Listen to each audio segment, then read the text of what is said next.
It's always harder to forge true partnerships and sturdy alliances than to act alone or to wait for the action of somebody else. It's more difficult to break down walls of division than to simply allow our differences to build and our resentments to fester. So we must be honest with ourselves. In recent years, we've allowed our alliance to drift. I know that there have been honest disagreements over policy, but we also know that there's something more that has crept into our relationship.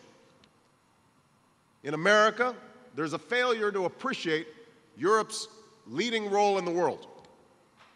Instead of celebrating your dynamic union and seeking to partner with you to meet common challenges, there have been times where America has shown arrogance and been dismissive, even derisive.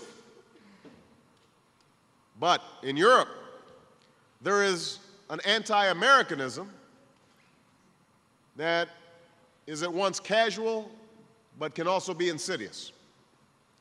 Instead of recognizing the good that America so often does in the world, there have been times where Europeans choose to blame America for much of what's bad.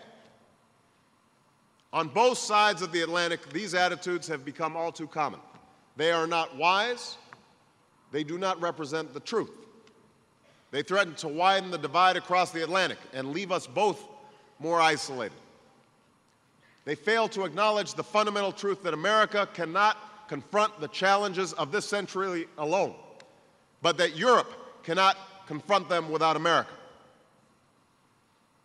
So I've come to Europe this week to renew our partnership, one in which America listens and learns from our friends and allies, but where our friends and allies bear their share of the burden. Together, we must forge common solutions to our common problems.